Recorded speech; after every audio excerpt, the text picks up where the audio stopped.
gracias. Si tienen el programa habrán visto que está estructurado. Hoy toda la mañana antes del almuerzo haremos presentaciones sobre conceptos generales. Y luego a la tarde de última hora también aprovecharemos parte de esos conceptos para desarrollar una práctica que esperemos que salga como hemos pensado, porque no esperábamos tanta gente y esperábamos una sala en la que se pudieran hacer grupos de trabajo y este tipo de distribución de los asientos no es precisamente el ideal, pero bueno.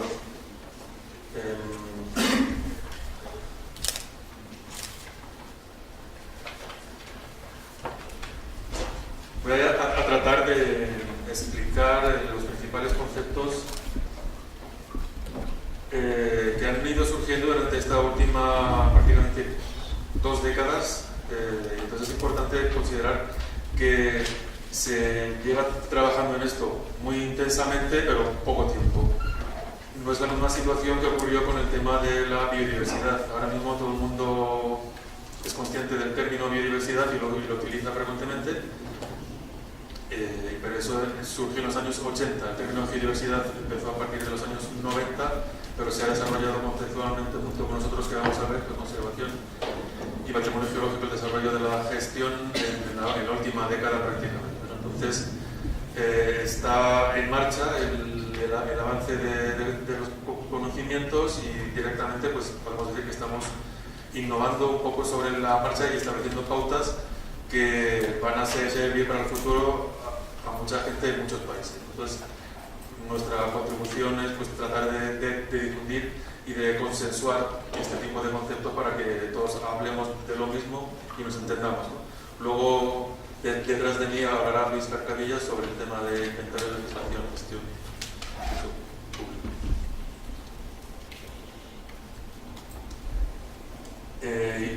Igual que, no sé si se han fijado, antes de que abriéramos la presentación ya se había puesto ahí una imagen del Monument Valley en Estados Unidos. Esto es el Cañón del Colorado en Estados Unidos.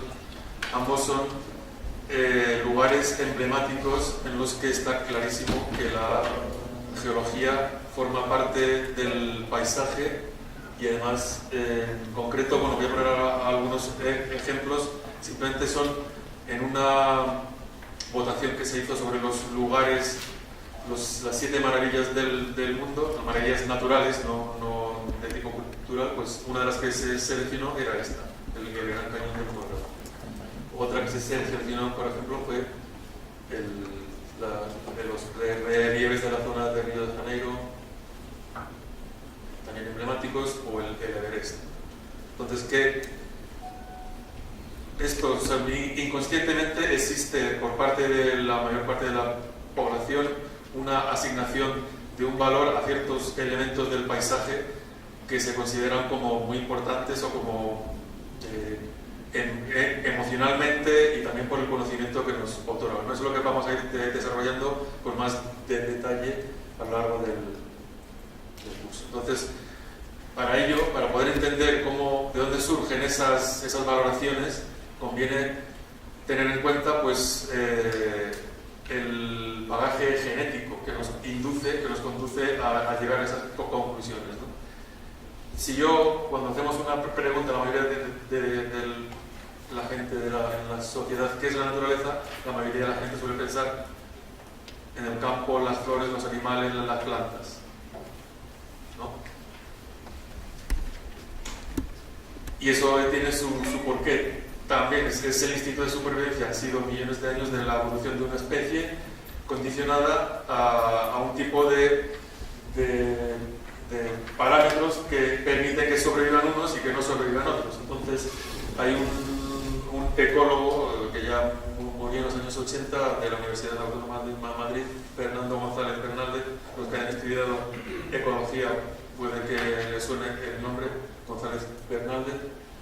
Y una de las cosas que, haciendo análisis, encuestas, entrevistas, pues era que por selección natural tenemos predisposición a fijarnos en lo que se mueve y por lo tanto, en contraposición, a no fijarnos en lo que no se mueve. Y eso simplemente porque el que no hiciera eso no sobrevivía. O sea, si no ves al león que se te acerca o si no te fijas en la caza que necesitas para comer, pues no vas a sobrevivir, ¿no? Y solamente hace falta muchas generaciones para eso. Tenemos también predisposiciones, por lo tanto, hacia lo vivo y una menor predisposición en consecuencia, por compensación, hacia lo que está inerte y lo que está abierto. También tenemos predisposición a ver cosas que están vivas, vivas o que se mueven, donde realmente no las hay.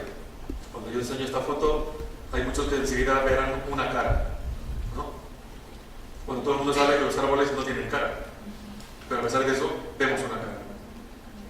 Y también, por ejemplo, todo el mundo que ha tenido un bebé, aunque sea hijos o sobrinito o lo que sea, o una hija o sobrinita, sabe que antes de que ya empiecen a ver bien, nada más nacer, si les pasas la mano por delante o algún objeto que sea, dirigen la mirada hacia lo que se mueve. Entonces, esa predisposición que tenemos.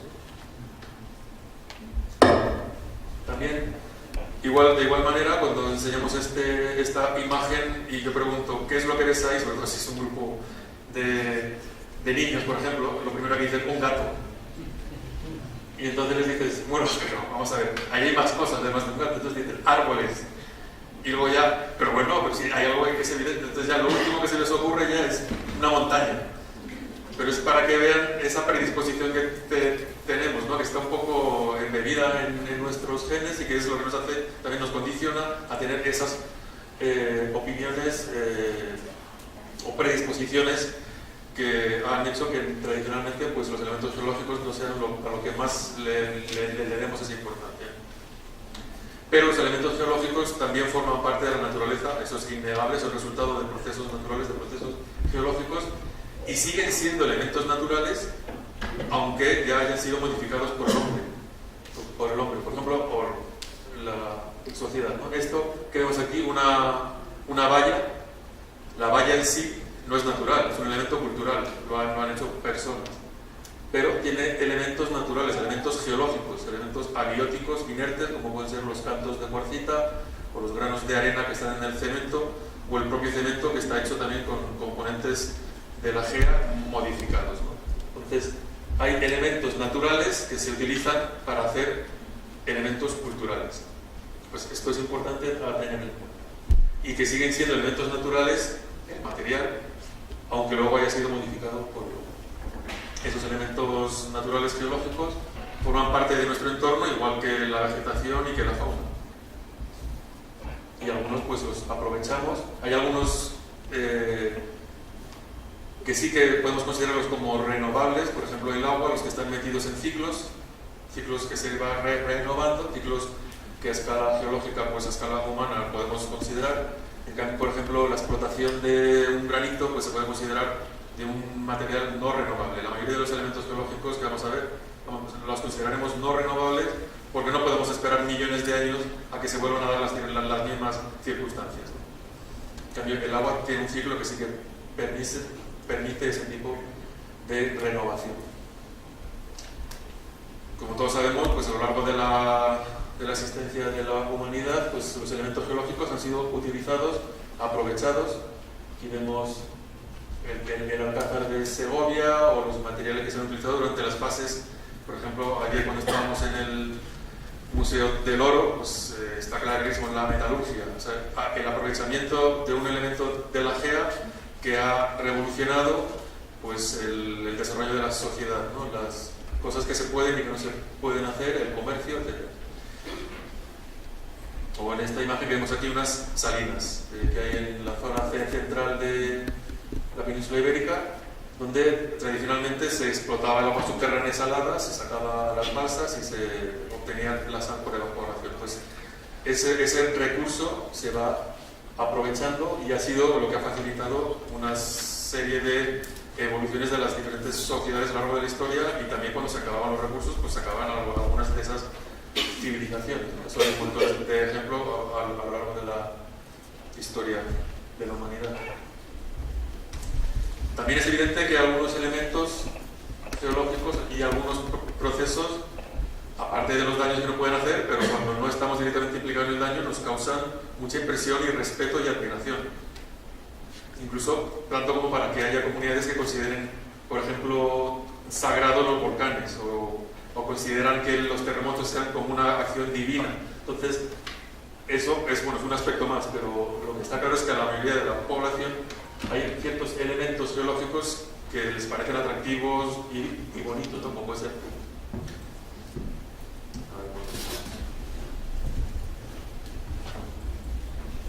Como puede ser esto que es una geoda de cristales de yeso en una mina, ¿no? En Almería, en España.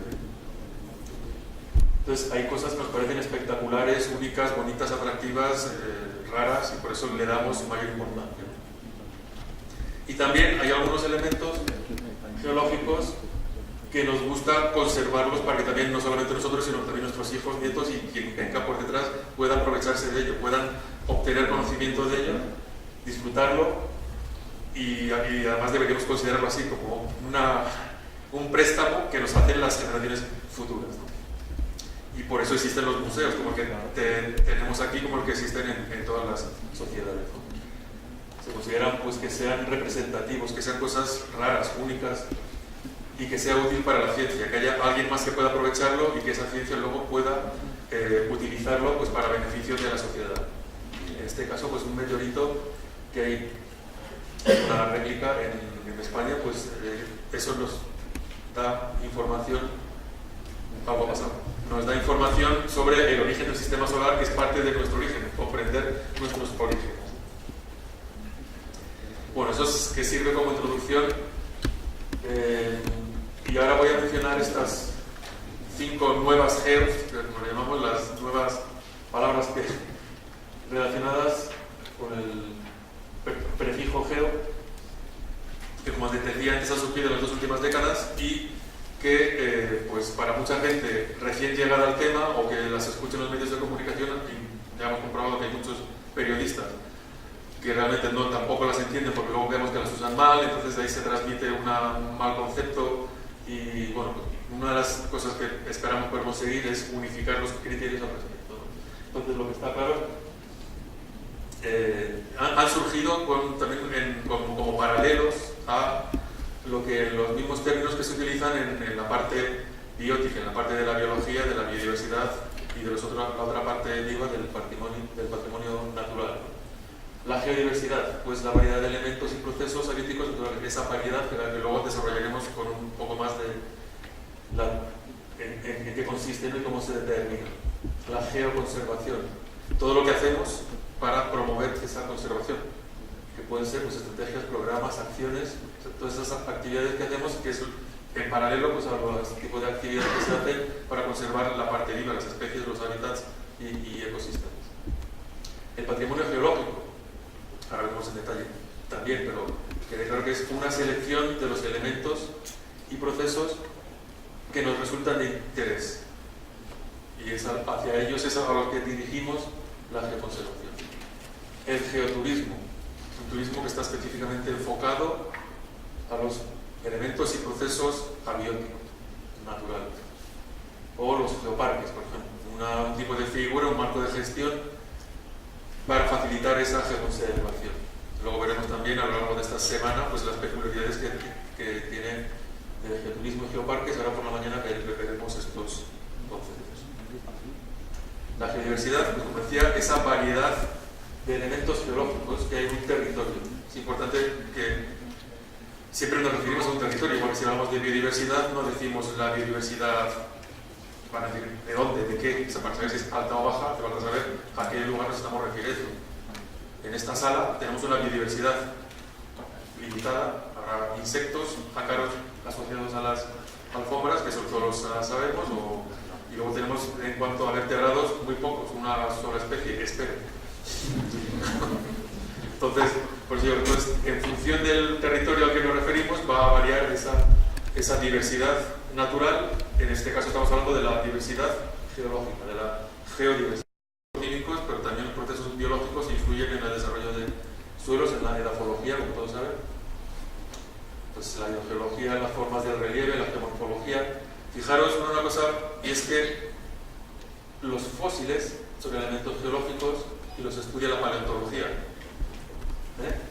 Igual que las formas del relieve, también son elementos geológicos, los estudia la geomorfología. Por eso, desde el principio vais a ver que queremos dejar bien claro que cuando hablamos de patrimonio geológico, si no decimos nada, es que implícitamente están incluidos tanto los elementos geomorfológicos como los mineralógicos, como los paleontológicos, o sea, todos esos elementos geológicos formarían parte de esa geodiversidad, y luego los que seleccionemos como prioritarios pues serán el patrimonio geológico.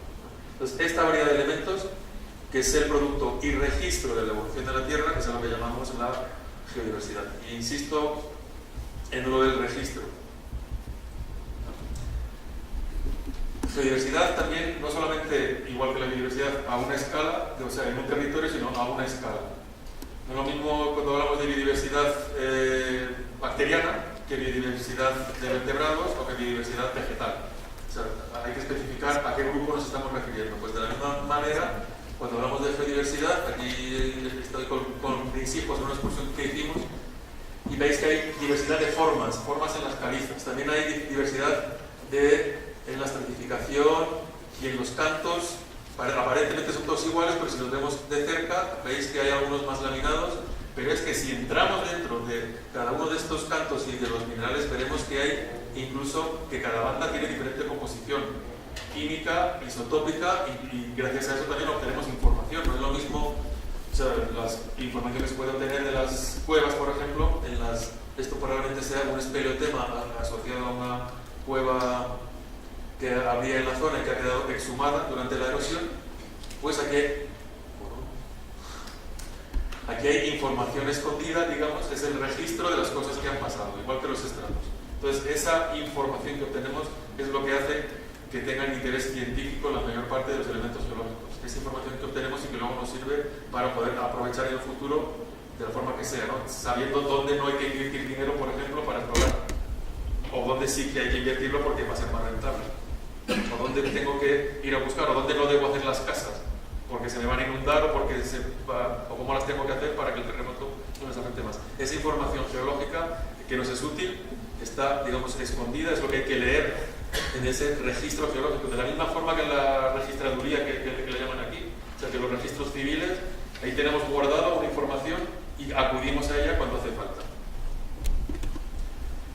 Entonces, geodiversidad, diversidad geológica, la variedad de rasgos geológicos, y antes que lo he mencionado, dentro de esa variedad no es lo mismo lo frecuentes que sean y no es lo mismo cómo estén distribuidos. Parte de esa información que obtenemos de los elementos geológicos no es solamente porque haya muchos, pocos, más o menos, sino también cómo están distribuidos.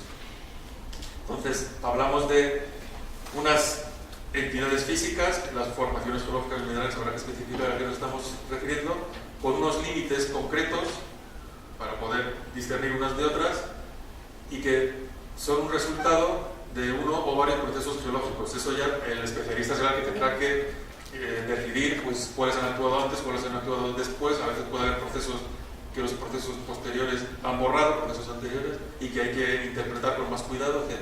Entonces, toda esa información que el especialista, pues sea mineralogista, o geoquímico, o vulcanólogo, sedimentóloga, lo que sea, todo eso es lo que nos va a facilitar esa información, a partir tanto de esa variedad, la frecuencia y la distribución. ¿Y cómo vamos a poner unos ejemplos?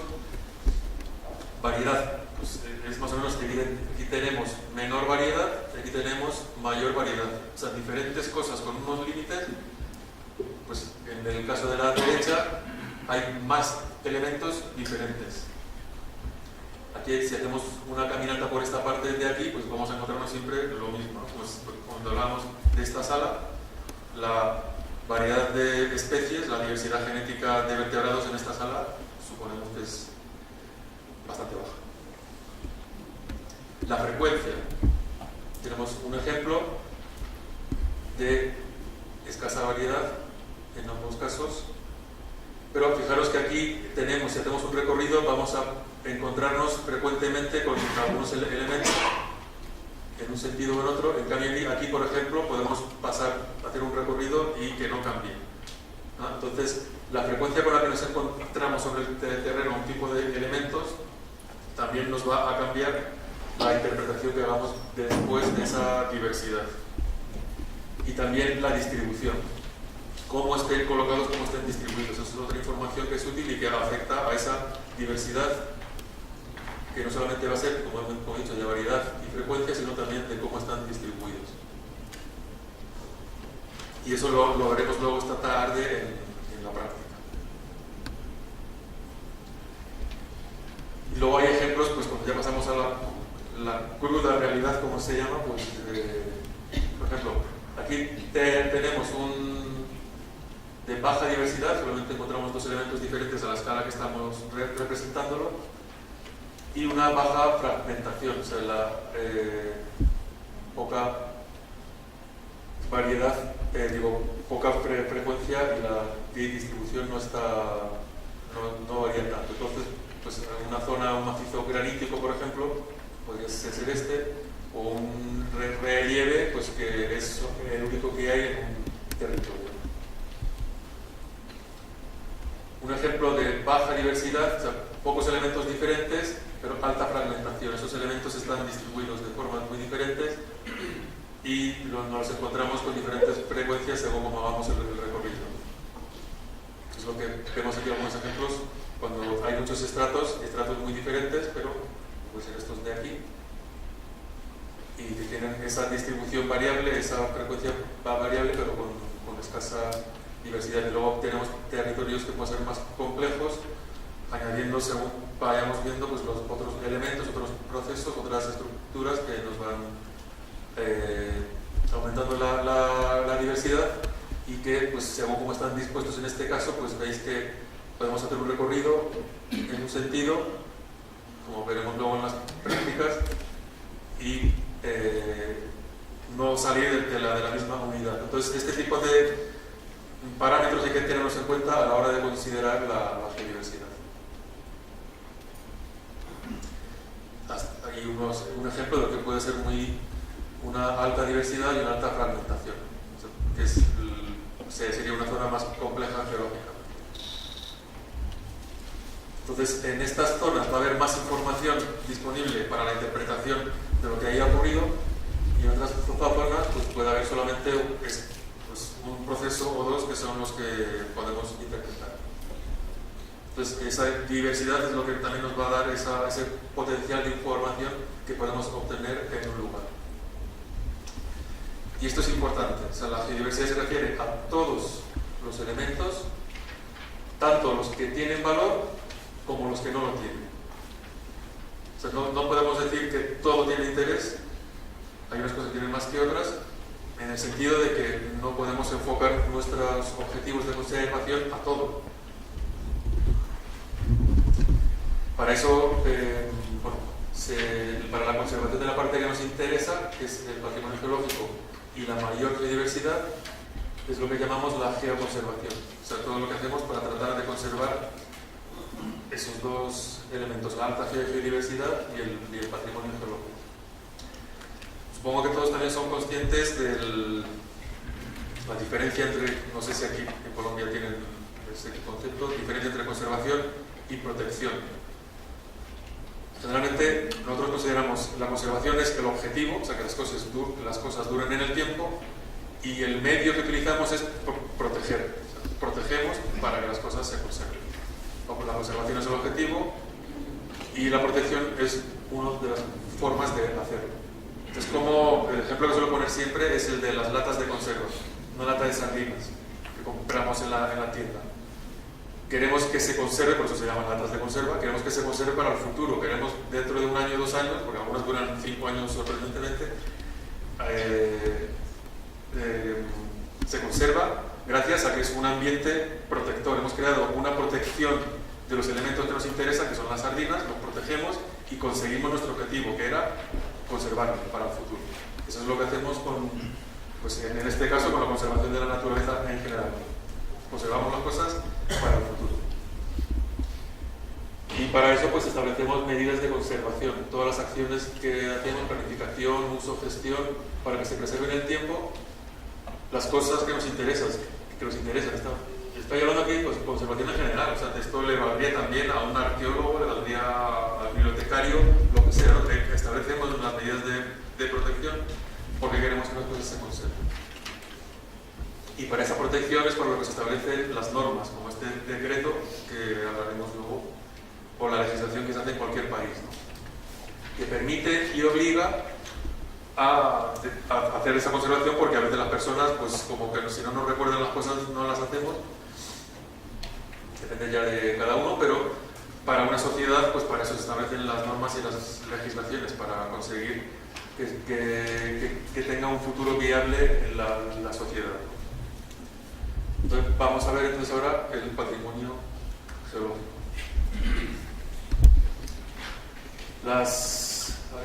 Pongo aquí dos definiciones del patrimonio natural. Una, la que se puso en la Convención de la UNESCO de Patrimonio de la Humanidad del año 72, que había patrimonio natural y patrimonio cultural. Esta es la que se ponía para el patrimonio natural. Y esta, pues, esta ley que ha mencionado antes Ángel García Cortés, la ley española de patrimonio natural, tiene sus definiciones también. No significa que sea la mejor ni la peor, pero lo que quiero es qué tienen en común. Lo que quiero es qué tienen en común las definiciones de cualquier patrimonio en general. Pues lo vemos muy claramente. Siempre hay una parte inicial que dice cosas y luego una serie de valores. O sea, unas cosas que tienen valor universal, excepcional desde el punto de vista de no sé qué, no sé qué. Aquí igual. Como estamos hablando de patrimonio natural, pues unas cosas naturales, ¿no? Elementos naturales, conjunto de bienes y recursos de naturaleza, fuente de diversidad biológica y geológica, que tengan un valor relevante medioambiental, paisajístico, Es lo que vamos a ver, que es el nexo común en cualquier tipo de patrimonio, natural, cultural, el tipo que sea, ¿no? Incluso, por ejemplo, si les digo a cada uno, ¿cuál es tu patrimonio? ¿Qué es lo que tú consideras tu patrimonio? Pues el patrimonio privado, o sea, el que es de cada uno, es lo mismo. Cosas que consideramos con valor y que queremos que perduren para nuestro beneficio y el de nuestra familia, nuestros hijos o lo que sea, ¿no? O la sociedad, el que sea más generoso, ¿no? Pero en el tema del patrimonio privado es lo mismo, no para las cosas que no consideramos con valor, nos deshacemos de ellas. La basura, ¿por qué tiramos la basura? Porque no nos interesamos, pero hay quien considera esa basura con valor y habrá quien va a ir al basurero y sacará cosas que a nosotros nos parecieron que no tenían valor y las aprovechará. Eso también me da pie a lo que vamos a hablar luego, y es el diferente tipo de valores, y que el valor es subjetivo, es lo que ponemos ahí. Entonces, supongo que todo el mundo entiende que cuando hablamos de patrimonio natural, patrimonio cultural, estamos hablando de un aspecto de beneficio para toda la sociedad. Esos son elementos que consideramos colectivos y estamos hablando siempre de patrimonio comunitario, que esto que mencionaba yo ahora de mi coche, mi casa, mis hijos, eso es el patrimonio individual, privado y pues, al que cada uno supone que tiene derecho. Son elementos que están claramente definidos y el valor va a ser subjetivo. Por ejemplo, eso que he mencionado, de que lo que a nosotros nos parece que no tiene valor, a otro puede parecerle que sí que lo tiene. Entonces, para eso se establecen siempre unas pautas de valoración, que sean, en el caso del patrimonio colectivo, comunitario de la sociedad, buscamos algo en el que haya consenso para que todos nos pongamos de acuerdo en qué es lo que realmente tiene importancia para dedicarle tiempo, dinero y esfuerzos a conservar y no perder el tiempo con otras cosas que no lo tienen que traer. Entonces, en general, cualquier tipo de patrimonio van a ser elementos con valor. Y además con esta peculiaridad que pongo aquí, esa X, que es crucial y a la que nos referiremos frecuentemente, que es que el tipo de elemento es lo que define el tipo de patrimonio. Y es lógico, o sea, el patrimonio tangible, ¿qué van a ser? Pues elementos tangibles con valor. El patrimonio mueble, ¿qué van a ser? Elementos muebles, pues saben la diferencia, o sea, el mueble es lo que se puede llevar de un sitio a otro, y muebles, pues por ejemplo, este inmueble en el que estamos metidos sería un elemento inmueble. Tiene valor, por ejemplo, para el servicio geológico porque ha pagado su dinero para que se lo hagan. Entonces, y el país en general ha invertido. Entonces, ese valor pues, se añade al elemento, pero lo que define el tipo de patrimonio va a ser el tipo de elemento. Por ejemplo, la Gioconda está hecho con elementos naturales, el lienzo, las pinturas, pero la mano de una persona ahí ha tenido cierta influencia, eso queremos suponer, ¿no? Que no ha sido mera coincidencia que se distribuyeran de esa forma los elementos naturales, ¿no? Hay ahí un artista que ha hecho algo. Entonces, eso es un elemento, ese cuadro es un elemento cultural. O, por ejemplo, los fósiles. Los fósiles hemos dicho que son elementos naturales, los hace la naturaleza. Si el elemento es natural, el patrimonio sería natural. Que es lo que ponemos aquí. Son patrimonio natural, elementos naturales con valor. Si la tendencia del tipo de elemento, o sea, si la tendencia natural tiende a cero, entonces no es natural. No sería un elemento natural, sería de otro tipo. Si el valor de ese elemento tiende a cero, entonces no es patrimonio. O sea, no consideraríamos patrimonio una cosa que no tiene valor. Solamente consideramos patrimonio lo que tiene un valor por encima de algún nivel que hayamos establecido.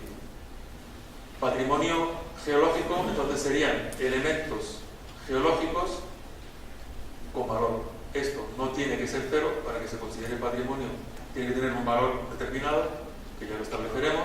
Tiene que ser un elemento geológico y entonces, si tenemos estas dos componentes de la formulita, pues entonces tendremos patrimonio geológico. Tipos de valor, pues como hemos dicho, el valor varía con el tiempo, varía con las sociedades y con las necesidades y con la demanda, o sea que hay muchos tipos de aspectos a considerar en la valoración. Y la valoración hemos dicho que siempre es subjetiva, por eso no podemos utilizarlo como criterio para definir el tipo de patrimonio y de otras cosas, porque es algo que varía con...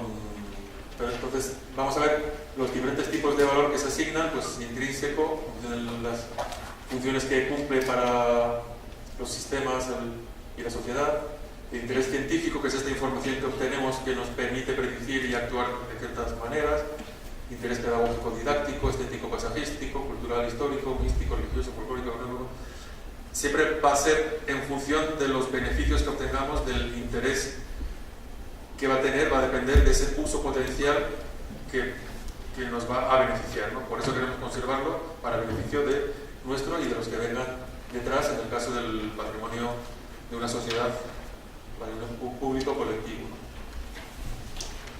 Y quiero también dejar claro que no todos los elementos son patrimonio a conservar. Entonces voy a poner dos ejemplos. Los mosquitos. Aquí también hay mosquitos, ¿no? En Colombia. Todos dan fe de ello. Esos mosquitos incordiosos que nos chupan la sangre. ¿Hay alguien duda de que el mosquito no sea un elemento biológico? No, o sea, ahí estamos todos de acuerdo, son elementos biológicos.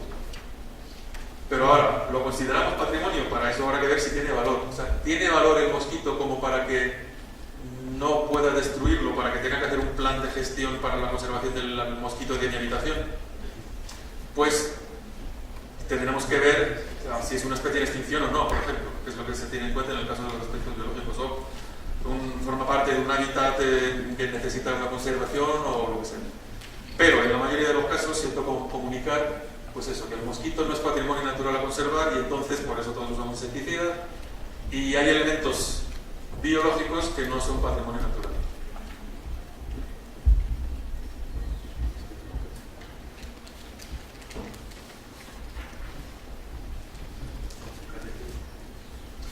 Bueno, entonces, todo el mundo está de acuerdo en que algunos elementos biológicos no tenemos por qué considerarlos patrimonio natural. Pues de la misma manera hay elementos geológicos que a lo mejor no tenemos por qué considerarlos patrimonio natural, pero no significa que todos los mosquitos no haya que protegerlos, es lo que digo. Hay investigadores que dirán que, pues, que el mosquito patatín de la zona de no sé qué de África es un buen ejemplo y que se puede utilizar para lo que sea, para la investigación, podría ser.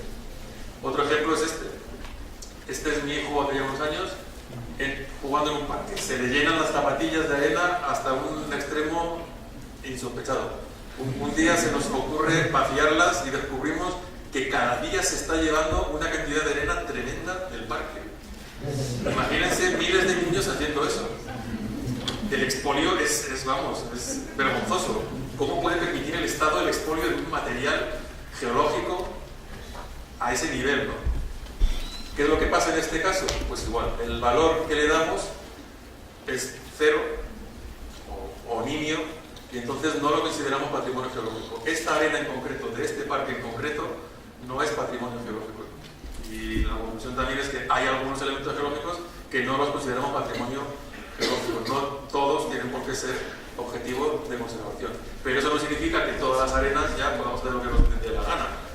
que es lo que pongo ahí abajo. Otras arenas sí pueden ser rolleras, y pongo este otro ejemplo, que es el de unas playas que hay en la costa sur de Hawái, en las que pues por la erosión del oleaje y las tormentas en las rocas volcánicas olivínicas, con bastante olivino, pues se va erosionando la roca volcánica, se va seleccionando por densidad, por el oleaje, se seleccionan los minerales más densos y se acumulan en algunas playas en concreto en este borde sureste además, porque luego en este otro no hay, o sea que son en este lado solo por las condiciones de las corrientes marinas y el oleaje, y se forman acumulaciones de arenas de olivino. ¿Vemos a alguien bañándose? No. ¿Qué están haciendo? Cogiendo arena. O sea, durante bastantes años la gente iba a estas playas a llevarse arena, porque es muy bonita, la vendían en las tiendas, a la gente se lo lleva de recuerdo. Esto yo cuando estuve aquí hace ya del 93, o sea, hace ya unos cuantos años, había un cartel que decía por favor no se lleven las arenas, la población local decía por favor. ¿Por qué? Pues porque la tasa de reposición llega un momento en que puede no compensar todo lo que se esté llevando, pueden quedarse sin las playas de olivino. ¿Tiene interés patrimonial? Pues en el caso en el que sí que se le da un valor, entonces sí lo podría considerar patrimonio geológico. En este caso ya sabemos que hay una población local muy interesada en que eso no desaparezca. Y luego vemos que hay otras, por ejemplo, en este caso de estas arenas de Hawái, vemos que forman parte del repertorio que está a la venta por internet por la Sociedad de Coleccionistas de Arena, Sociedad Internacional de Coleccionistas de Arena. O sea que sí que hay alguna gente que tiene interés, pero ya otro tipo de interés. Y están dedicados, como dice aquí, a los intereses de los coleccionistas de arena. O sea, hay un pequeño colectivo que está dispuesto pues, a hacer lo que sea dentro de un orden por conseguir los diferentes tipos de arena. ¿Con esto qué significa? Pues que lo mismo que he mencionado antes, que un colectivo puede tener interés en algo, otro colectivo puede no tenerlo, igual que puede haber una montaña sagrada para una comunidad indígena y que el resto de la población no lo sepa o no le dé importancia. Entonces será el gobierno o la administración quienes tenga que establecer qué parámetros son los que se van a considerar para establecer esos niveles de interés, ese valor, para ver qué consideramos o no patrimonio geológico.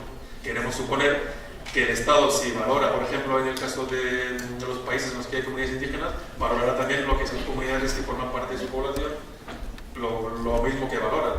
En España, como no tenemos comunidades indígenas, pues el valor sagrado de los lugares no se ha considerado. Pero en países como Australia, por ejemplo, está súper establecido las condiciones por las que los aborígenes tienen sus derechos, independientemente de que tenga interés científico o el que sea. Entonces, si ellos lo consideran algo sagrado, eso ya queda definido como protegido por el Estado. Bueno, pues esto simplemente es un ejemplo más de los tipos de interés. Ahí os pongo otros tipos de elementos. Un fósil, que realmente es una réplica de un fósil, aunque parezca muy bueno el fósil. Un canto que se le está separando una lasca, en concreto de tipo Levallois, que es la que hacían los hombres de Neandertal en Europa. Y bueno, pues, ¿cuál es la discusión que ha surgido también al respecto en España? Fue muy conflictivo y en otros países de Europa, y aquí pues, me temo que también estamos viendo las consecuencias. Es el tema del conflicto entre qué se considera patrimonio cultural, qué se considera patrimonio natural. Y la conclusión es sencilla y no debería de dar lugar a ninguna duda. Hemos dicho que lo que dice qué tipo de elemento, qué tipo de patrimonio tenemos es el tipo de elemento. Los fósiles los hace la naturaleza, son elementos naturales, resultado de unos procesos geológicos, de sedimentación, diagénesis, etc. Entonces es un elemento geológico.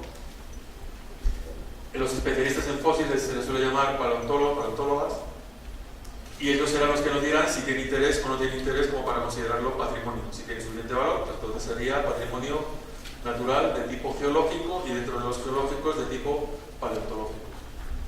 No todos los fósiles tienen por qué ser patrimonio natural, igual que hemos visto que no todas las arenas lo son, ni todos los volcanes tienen por qué serlo, ni todos los mosquitos tienen por qué ser patrimonio de la cultura, ¿no? Entonces, los especialistas serán los que nos dirán esa importancia y ese valor.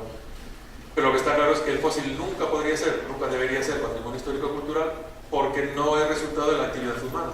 Este sí es el resultado de la actividad humana porque acabo de decir que es una réplica. Pero precisamente por eso, porque es una réplica, ya no le damos el valor que tiene el original que está en el museo del cual se ha sacado la réplica, ¿no? O ¿qué pasa si esto, en lugar de hacerlo el hombre de Neandertal hace 50.000 años, en Francia o lo que sea, qué pasa si lo hice yo ayer? Porque yo puedo haber aprendido a hacer eso mismo.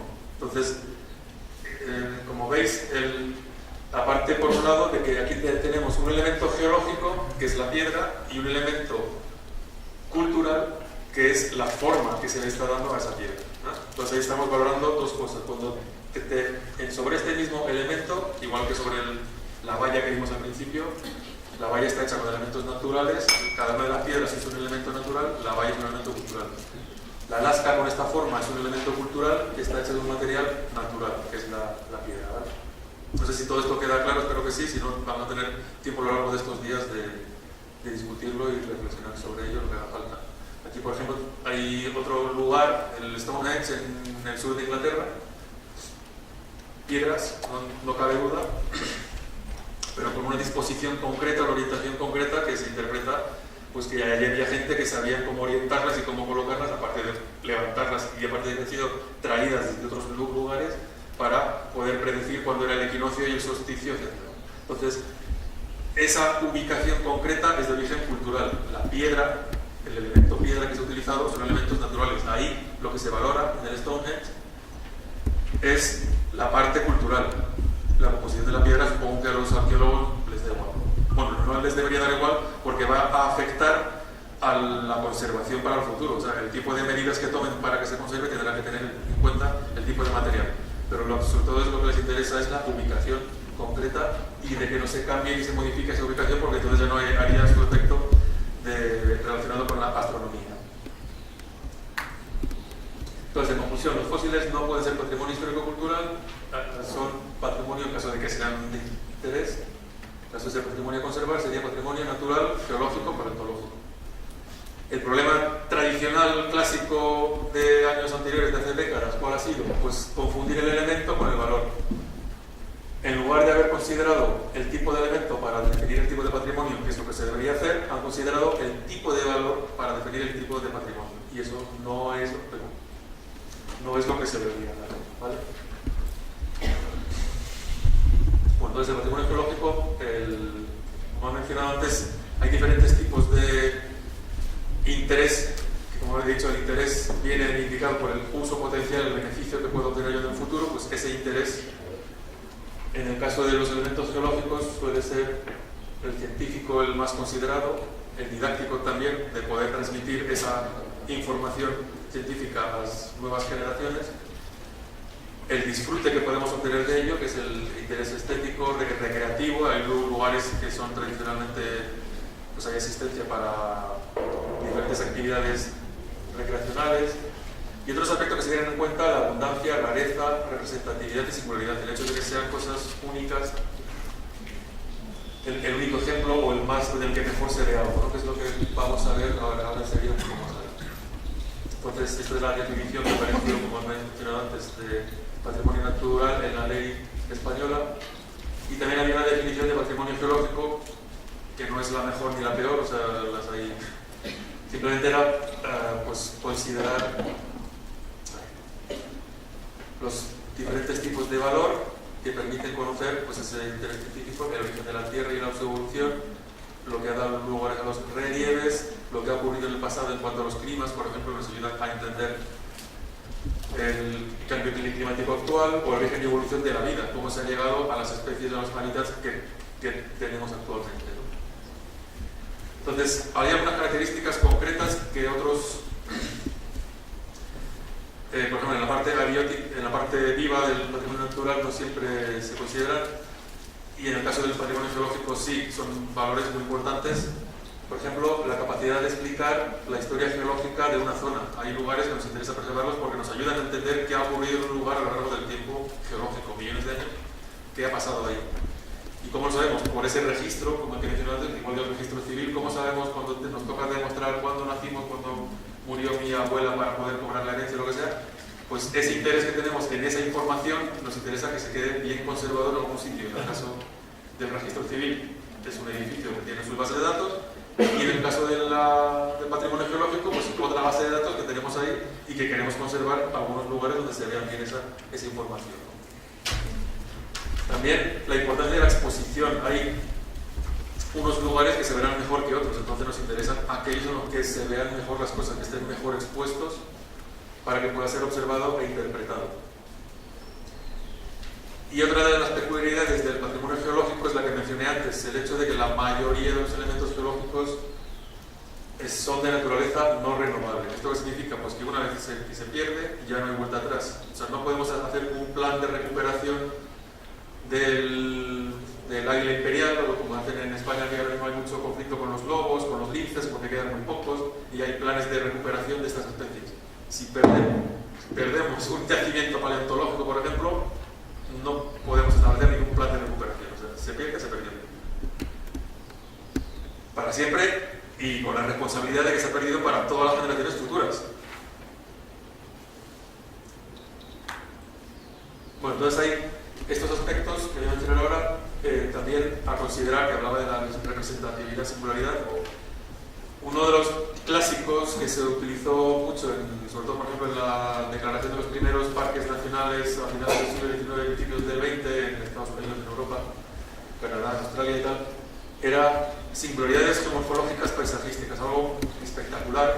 Como mencioné también al principio, ese tipo de aspectos que se valoran por la mayoría de la población y que son fáciles de entender. Este es el Teide, ¿no? El Teide es un ejemplo, otro parque nacional que hay en España, en una de las Islas Canarias, y que hace poco también fue declarado Patrimonio de la Humanidad. Singularidades geomorfológicas que pueden tener su interés, por ejemplo, en el caso de un lápiz con un gran desarrollo, una zona kárstica, que reflejan no solamente lo que ha pasado en superficie, por la actividad de los suelos y de la vegetación, los diferentes climas, sino también todo eso queda registrado en el karst. Entonces, bueno, pues estas singularidades también se tienen en cuenta. O también procesos únicos, cosas que a lo largo de la historia de la Tierra, por ejemplo, los que he mostrado al principio, los relieves volcánicos, el karst, han existido, están existiendo actualmente, se siguen formando y suponemos que van a existir más en el futuro. Pero hay cosas a lo largo de la historia de la Tierra que no son tan frecuentes, incluso hay algunas que probablemente no se vuelvan a repetir en millones y millones de años, ¿no? Y uno de ellos, un ejemplo, es el de los impactos meteoríticos, los grandes impactos meteoríticos, por ejemplo, en este caso en el Geoparque de la Costa Vasca, en el norte de España, hay varios niveles que son significativos. Uno de ellos, este que vemos aquí,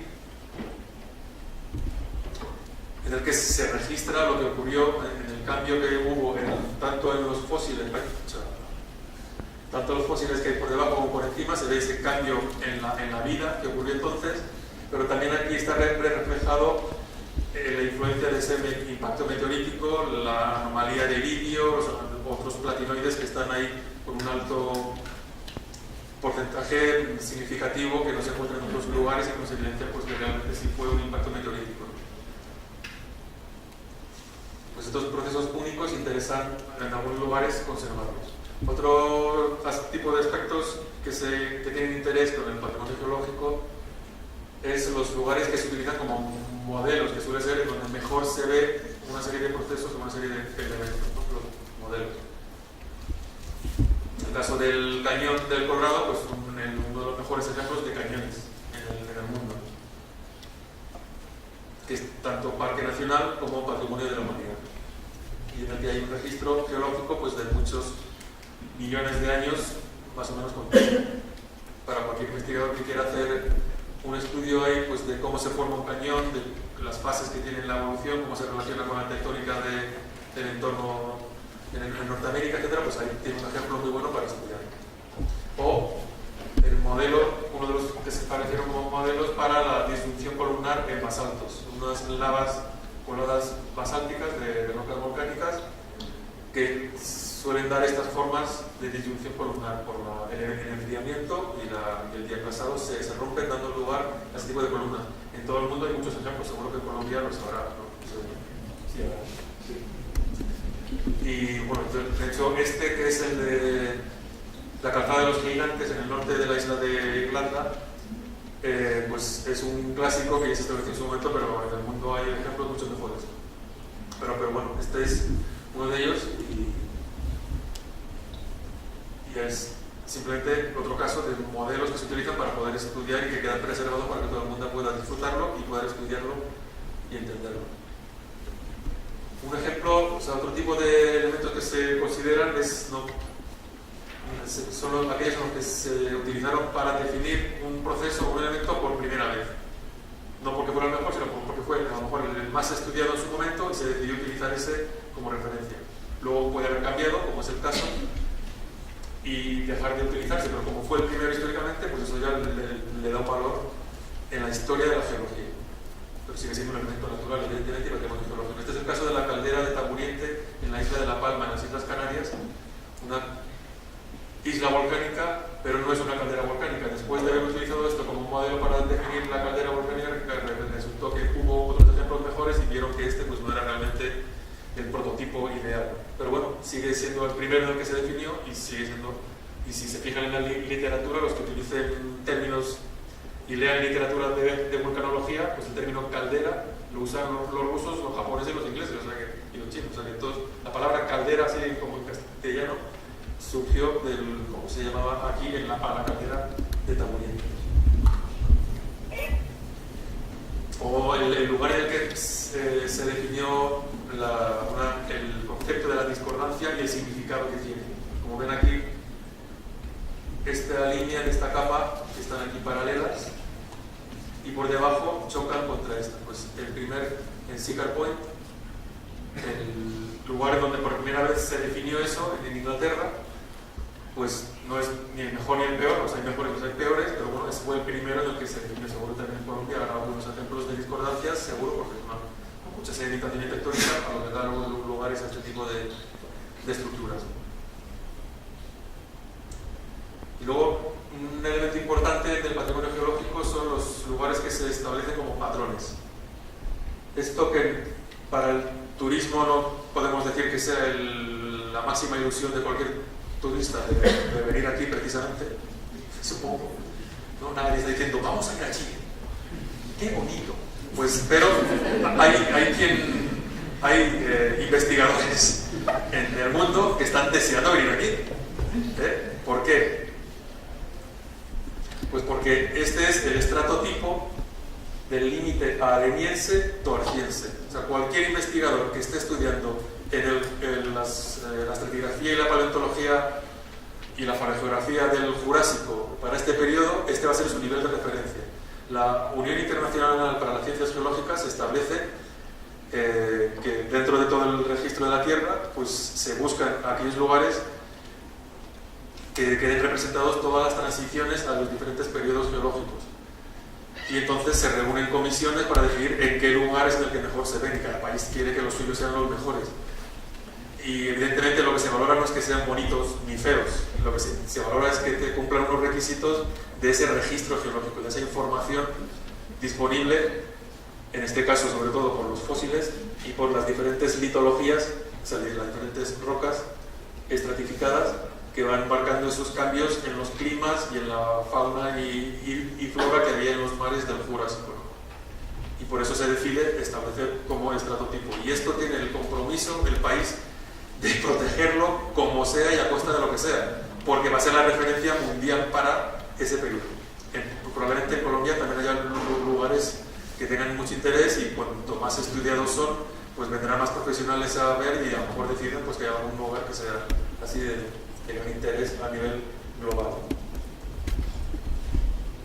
También lugares que son representativos de la geología de una región, a lo mejor no es interés global, pero en algunos entornos, algunas regiones tienen un paisaje característico y habrá algún lugar donde se vea mejor los elementos. En este caso, bueno, en la zona centro de la península ibérica, hay una morfología que llamamos los páramos o alcarrias. Aquí en Colombia también tienen páramos, Sumapaz y todo esto. Pues estas, en este caso, esta roca blanca, unas calizas resistentes, protegen a las arcillas que hay por debajo de la erosión. Entonces se forman páramos, se forman cerros testigos, como el que vemos aquí. Este en concreto es hago el chiste fácil. Las únicas tetas que hay en el mundo que se han declarado como monumento natural. Se llaman así, las tetas de Viana. La población local les llama las tetas, el pueblo se llama Viana y son las tetas de Viana. Y se han declarado monumento natural. ¿Por qué? Porque es representativo, no por nada, ninguna fijación obsesiva, sino porque es representativo de la geología de la región. Y es lo único que queda que no ha sido erosionado en una zona, en una de las partes más proximales, bueno, del borde de la cuenca. Solamente quedan esos dos cerritos como representación de lo que antes era una gran extensión de páramo, del Alcarria. Pues se ha aprovechado la figura de protección legal de monumento natural para protegerlos, para hacer una gestión para la conservación. También hay lugares en los que se observan unos procesos activos ejemplares de la dinámica terrestre. Este es el caso en Islandia. Este es el límite entre la placa atlántica norte, no sé si tiene un nombre bien diferente, ¿no? La que tiene Groenlandia a un lado y la que tiene Escandinavia al otro. Pues pasando por aquí puedes ir saltando de una placa a otra sin ningún problema. Entonces, bueno, a nivel científico tiene mucho interés, a nivel didáctico, y también va al turismo, sobre todo porque hemos comprobado que hay progresivamente surgiendo ese geoturismo, o sea, una demanda específica de turistas que quieren conocer lugares de interés. Y luego está el interés adicional añadido a los lugares geológicos, a elementos geológicos que han sido aprovechados para hacer elementos culturales. No me acuerdo cómo se llama, Luis. San Juan de la Peña es una ermita que es en el Pirineo. Entonces veis que o sea, allí no hay ninguna otra cosa que pueda haber condicionado, o sea, no es una población que demandara queremos una iglesia, más bien al revés, se crea la ermita y a partir de ahí ya empieza a aproximarse la población, ¿no? Cuando habían ermitaños en la Edad Media, etc.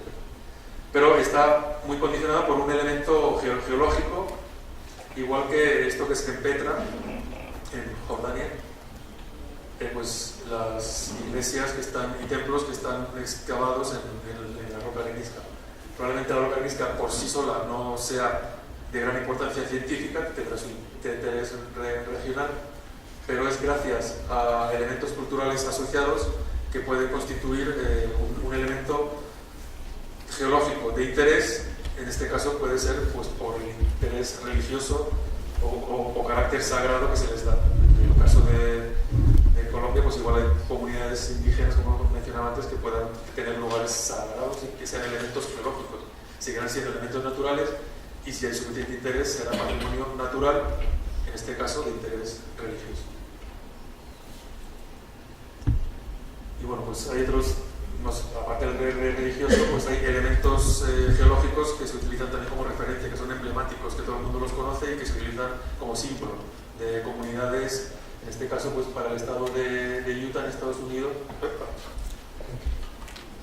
pues se utiliza el arco este de la zona del Parque Nacional de los Arcos, en las placas de los coches, ¿no? De los vehículos. Bueno, entonces ya para terminar, no sé cómo ando de tiempo. Justo, vamos, queda poco, voy a hacer una breve introducción. Bueno, así queda un poco de tiempo para preguntas.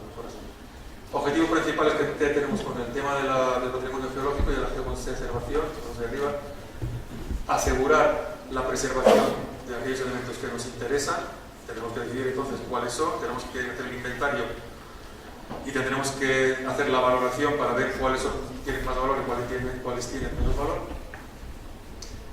y además aprovecharlos. O sea, si los conservamos es porque queremos obtener un beneficio. Puede ser que solamente vayan algunos científicos a hacer el estudio, o sea, como si fuera una reserva científica, o puede ser para que todo el mundo pueda disfrutar y de alguna cascada, por ejemplo, o algunos lugares de interés que son más de tipo recreativo o estético. Entonces lo que queremos es hacer un uso sostenible siempre, un aprovechamiento sostenible para asegurar esa preservación a largo plazo, esa conservación. Esto ya es como una introducción a lo que va a hablar ahora a continuación del descanso, Luis. Esta es una esquemita que utilizamos todos a raíz del trabajo de Luis Carcavilla, de los principales aspectos que hay en la gestión del patrimonio geológico: saber lo que tenemos, que son los inventarios, proteger aquellos que sean importantes de la legislación, hacer una geoconservación y luego pues darlos a conocer, que la sociedad entienda cuál es el valor que tienen y por qué se dedican recursos a ese tipo de elementos.